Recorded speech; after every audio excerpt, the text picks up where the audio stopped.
What's up, you guys? This is Bethany from Maple and Roots, and I have been trying to film this video all day. And here's why I can't film the video. He just said hi. Or the other four might run down the stairs.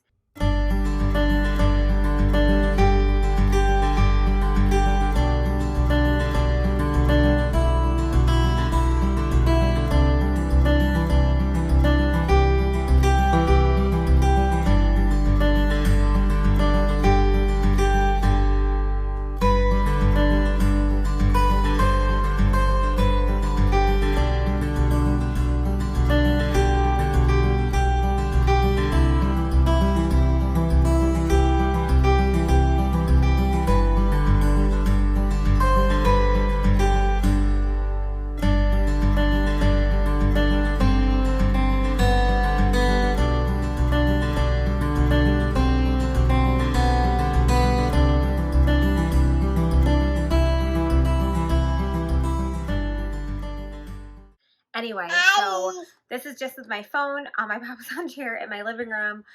Tried to do it in our dining room and with my camera, and it's just not working. So here I am on my papasan chair, which is basically my favorite spot in the house. And now I can see if I'm actually in focus, which I could not before. So here I am. So I wanted to talk a little bit in my last video. I was going to talk about some various curriculums that we use, or that I have used, or that I like, or that I don't like. And so I thought I would start that out with what we are currently using, which is the Gather Round curriculum. I have been using this. This is our second unit that we've used from them. So the first one was their Oceans unit that we just finished, and now we moved on to North American Birds, which is actually their first unit that they put out.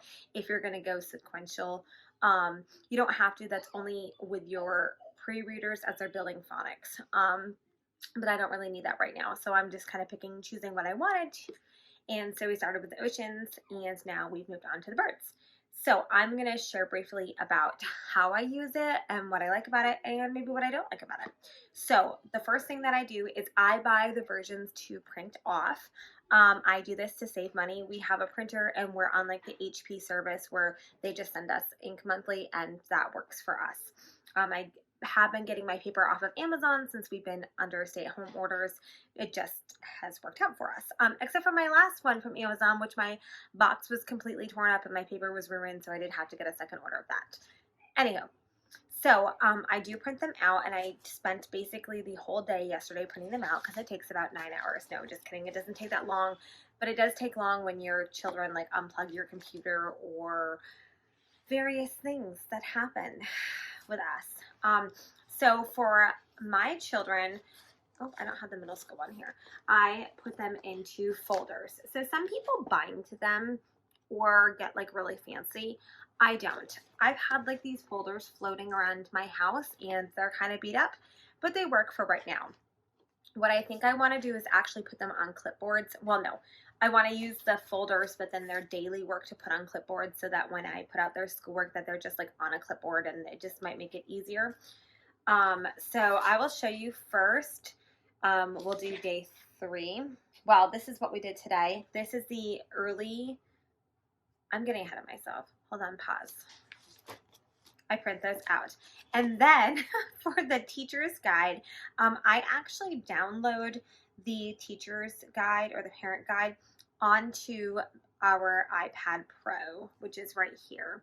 And so then I use it and I teach off of this, okay? So, but it's really nice because when I'm teaching and if I want to hold it up and show them like a picture, I can go like really into the details, right? So I can sit there across from the table and show them it all like this, which I think is a really nice and beneficial thing to have. My kids have really enjoyed it. My iPad literally just died. Okay.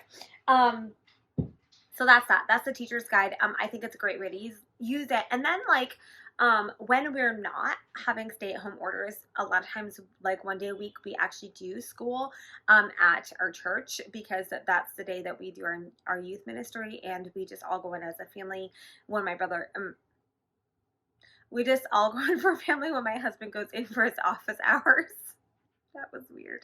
And we go in and we'll do school in one of the classrooms there. So if I happen to like not bring the iPad or whatever, it's on the Kindle app and it's on my phone, which just works for me. Okay, so printouts. So this is like a good example of what the pre-reader will do. So it had like the numbers here and he had to cut them and glue them out, put them on himself. Now my pre-reader using this is only 3, almost 4. So I actually don't start formal schooling or teaching phonics or anything like that until like age 6. I'm very much in the mindset similar to Charlotte Mason with that. I don't like to rush it. I like play-based learning. So this particular child likes to come in and participate when we're doing school.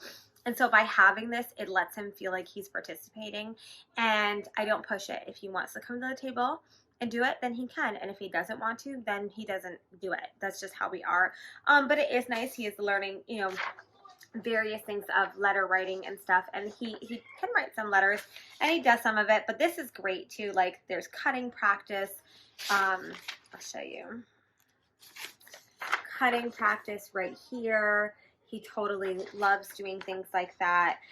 He can find things. And then the other thing that this one has that I don't think the other ones have is that they each come with a coloring sheet. Like each daily lesson comes with one of these. And actually, I actually will make copies of these for everybody if they want one. So I'll just ask them, hey, who wants one today? And then I'll make a copy. And usually they end up like watercolor painting them. There are drawing sections in the bigger ones, which they'll do as well, but they really definitely enjoy coloring or painting them in. This is the pre-reader. It does have some phonics and things, as you, like the Oceans unit had like sight words and everything, which I was using with my next guy up, and then I think he's actually kind of gone out of that, so he's moved on to the next. But for a 3-year-old, I'm not worrying about sight words or anything there, so I just skip that stuff. But it is great for younger siblings who want to participate but aren't ready, and you don't want to like dive into anything there. It still gives them something to do that is helpful, working on those motor skills or whatever, but you know, I don't push it. I just don't. So if he wants to go and play with his blocks or whatever it is that he wants to play with, then he can totally do that as well, as long as it's not a screen. So then the next one that I have is my early reader. So that was pre-reader. This is early reader. And I just moved him into this yesterday. So for the whole Oceans unit, I actually had him in the pre-reader stuff, and I was like, oh, this is good, but like I think you can be challenged a little bit more and go on up, even though he still definitely is in that pre-reading. He can sound out words and he's working really well, and we're doing a lot of Bob books and early readers as he's going further in that, and that's been wonderful. So I started him in the next level up, this early reading, and he has really excelled and done awesome in it. So no, I did skip, like today had like proper nouns and common nouns, and I just don't feel like he's ready for that yet. He's only 6. So we just skipped it, because that's the beauty of homeschooling, is you can, you know, pick and choose. But you know, he did do this whole thing for the Carl Linnaeus. Hopefully I'm saying that right. And so what's great about this is that my early reader, my upper elementary school child, and my middle school child all had very similar work, and that's what's beautiful about this. So they all had something today about Carl Linnaeus, right? And various like skill levels. So for his, I just read it to him. I asked him the questions. He made his little check marks. He circled yes, and then he actually like dictated to me what he wanted to write for his answer, which is perfectly acceptable when you're just learning to write. And then for his like note taking, so each one of them has like a note taking thing. For him, I just have him draw pictures, or I asked him, I said, okay, well, you know, what is the ruby-throated hummingbird's diet, right? He goes, oh, well, like spiders. And so he drew a spider. And that's great to learn how to note take and to remember these details and things like that. Yesterday, I actually did have him writing some words on it. It just kind of depends on the day. but you'll see in the older kids, they have these same things as well, and it's really nice. What was really nice about today, let's see if I can find it, is they all had this map, and they were talking about bodies of water. And so they were talking about the Gulf of Mexico. And what was awesome is that my middle schooler, my upper elementary school child, and my early reader all did this together. So my middle schooler was kind of spearheading it with the research, and my upper elementary school kid was helping, and they were doing the writing, and they were figuring it all out themselves. And I was just there supporting them as they kind of learned together and how to do this. And it was great because that time that they're working together, I was working with my 3-year-old. I was helping him, what letter does, or which one starts with A, and we were talking about it, right? So it's fantastic because someone's screaming. I'm not having to bounce around like as much as I normally do. Like I'm always telling my kids like, hey, I'm one person, so I can't have everybody talking to me at the same time. It makes me like, I can't.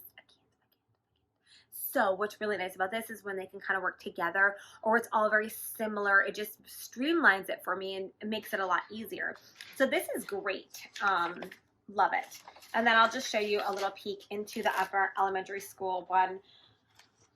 I should go find the middle school one for you, but I really don't want to walk across the room. It's been a long day. Sometimes you might even find drawings.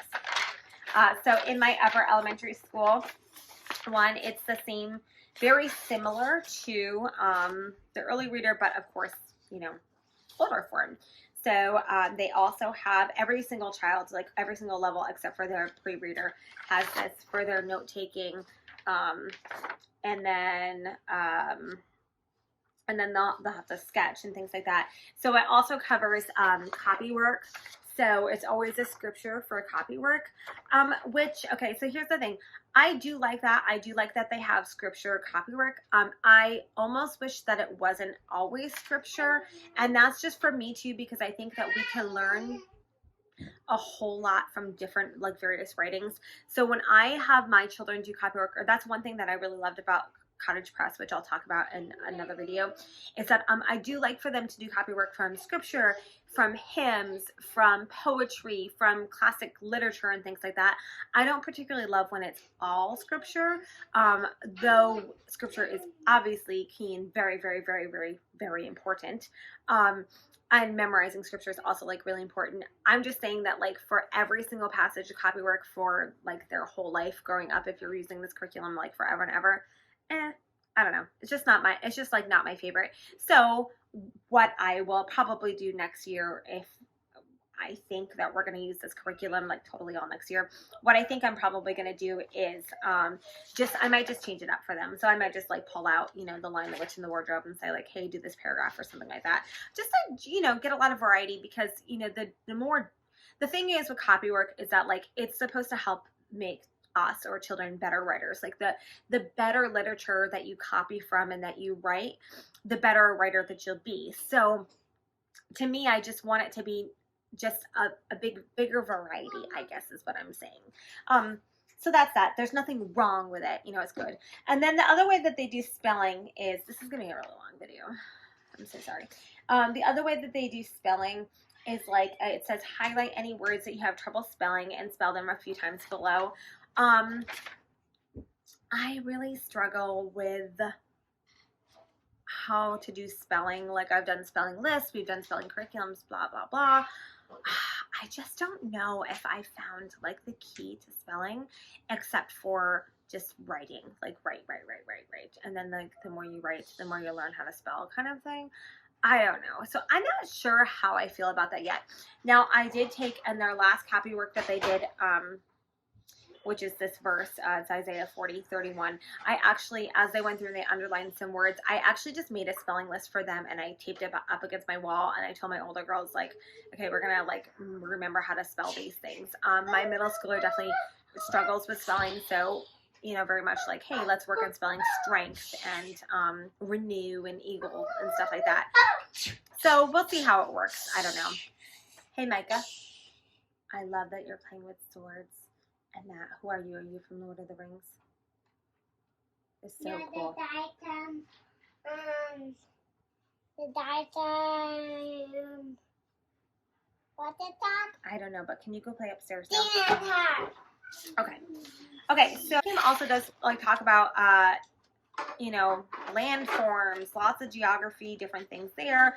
I know that as you go further into this unit, there's some things about trees and seeds, and everyone's loud here, and all of those things. So really wonderful, beautiful. It works with the middle school one. Hold on, I'm gonna get the middle school one for you. Okay, I grabbed the middle school one for you. My child is banging a lid up against like a bucket, so that's the background noise.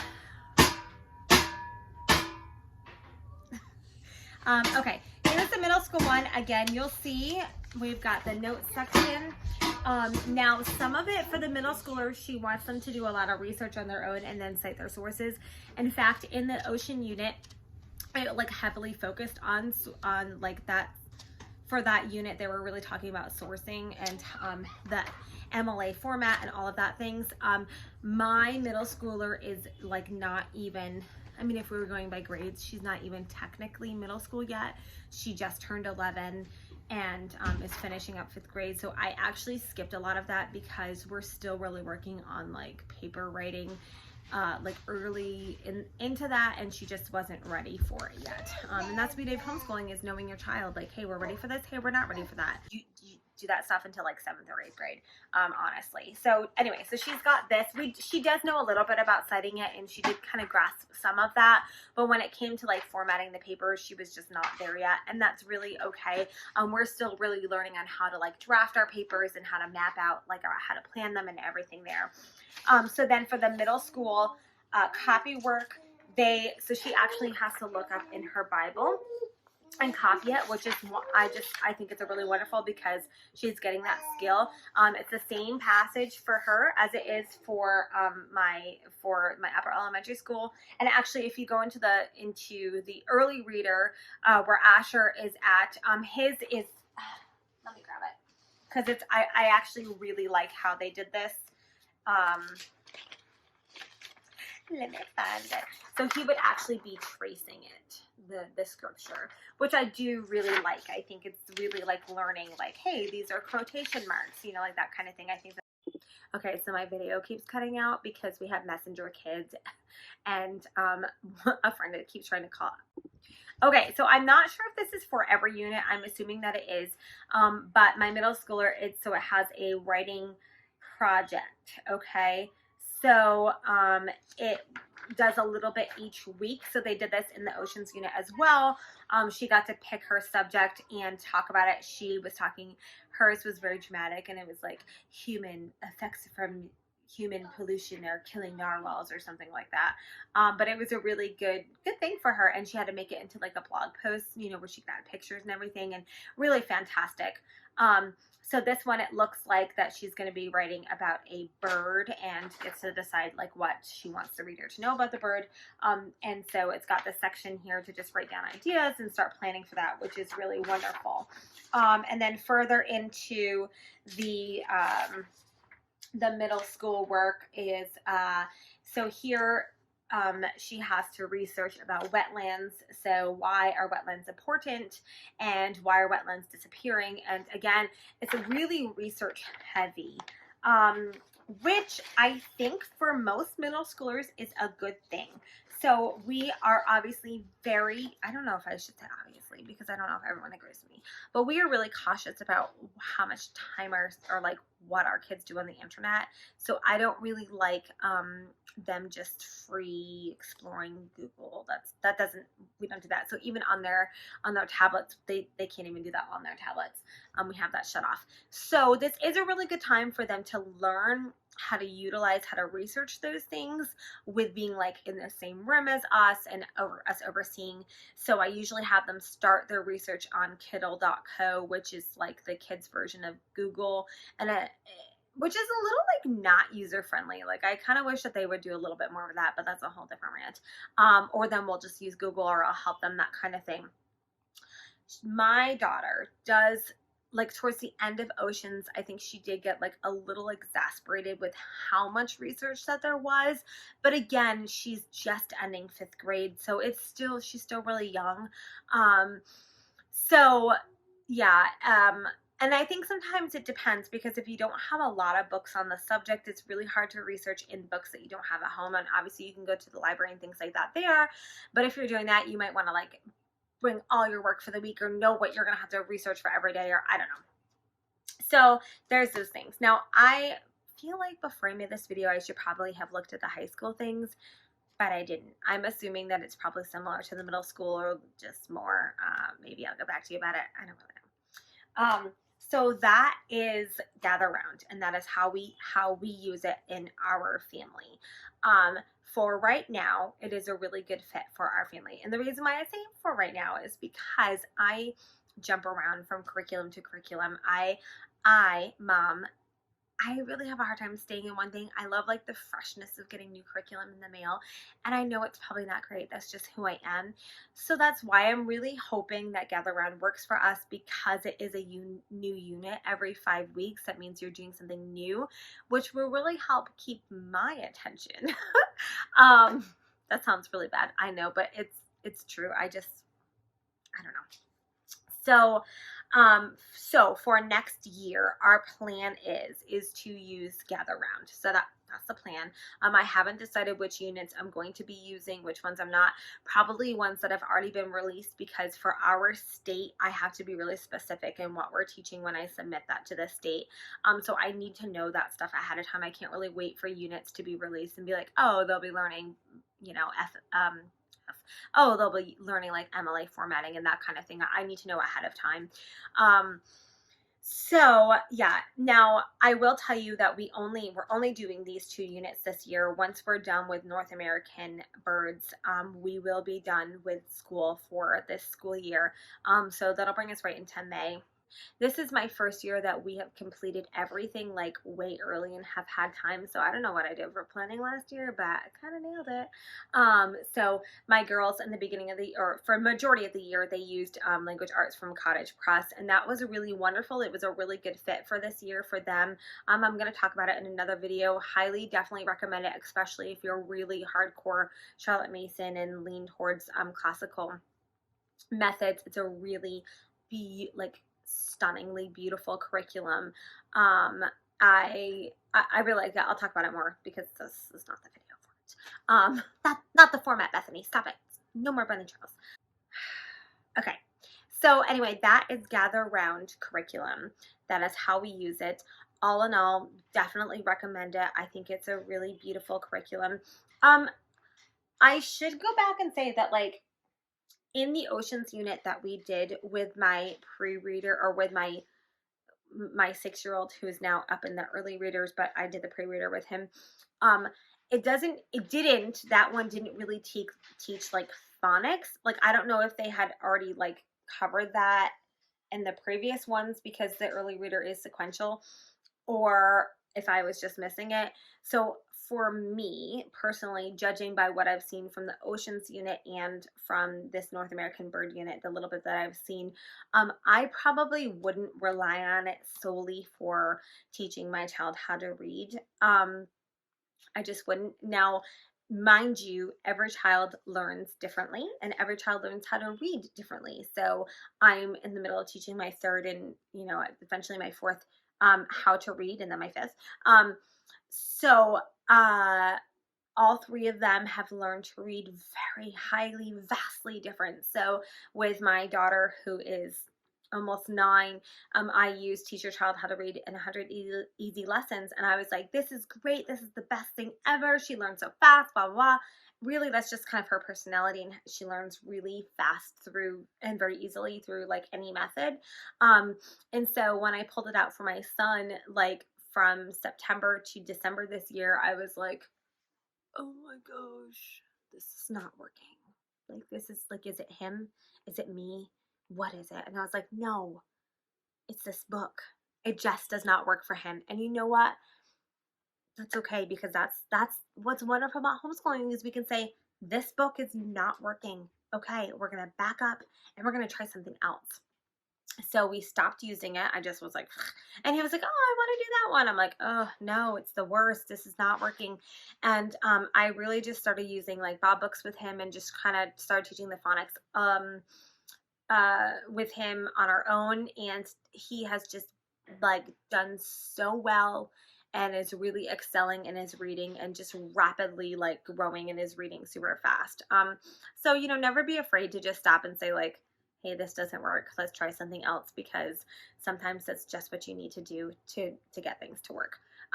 So anyway, I'm not sure that I like, if you want a program to teach your child how to read, I don't know if Gather Round like has that, but I haven't seen it all either, so I feel like I can't accurately say until I've seen more than 2 units. So that's where we're at. It's a good curriculum. It's a really cost-effective curriculum. I buy the digital bundle, which comes with the teacher unit and then everything else, because I have all of these, grades, and I'm moving people in and out and whatever. And so it costs like $50, per unit. So it's cost effective. It's really well. And when we're talking about subjects like North American birds or oceans, because I have a pretty decent library in our home, I basically shop my bookshelves. She does give reading lists, like suggestive ones, but she also is like, hey, like, you use what you want. And that's what I do anyway, because I do what I want. But I just shop my bookshelves, and I just get a whole bunch of different books. So when we're starting our lesson for the day, so actually, I'll give you a brief little schedule. This is gonna be the longest video ever. Sorry. My girls will do their own Bible time, and then I do stuff for my little boys, and then my girls do their reading on their own. One is reading Lord of the Rings, and the other one is reading the Chronicles of Narnia right now. So they're going to be in those for a while. So they'll read on their own. And then on my piano, I have just a whole bunch of books that I've pulled out about birds or about seeds and trees, and some like North American geography books. And so they'll pull out and read 1 or 2 of those. They'll usually read them with their little brothers, or I'll read one with them, and that works. So then when we start our day, we always start in prayer, and then usually there's an argument about who's going to pray, because, why wouldn't there be? And then right now we're reading, I can't remember the name of it. Oh, right now we're reading Tree in the Trail, so we read like 1 or 2 pages from that. And then we're reading My Side of the Mountain. So I'll read about a chapter or half a chapter, depending on attention spans with the little guys. And we'll read that. The kids are super engrossed into that right now. And then we'll get going on like the unit study, and then their notebooks. And then after that is math. And then after that is history. And so those are our core subjects. And then art and music and various other things are kind of, in there. So that's our day. That's how we do things as of right now. That could change. Who knows? We'll see. But anyway, thank you for joining me today. Thank you for lasting through this long video. If you have lasted through this video, you're really awesome. And I would love to give you a cookie, except I would have to stay 6 feet away, so I can't really do that. But thank you. If you haven't done so, please subscribe and follow me on Instagram at Maple and Roots, and we'll talk to you soon. If you have questions or comments, you know how to use that function, drop them below.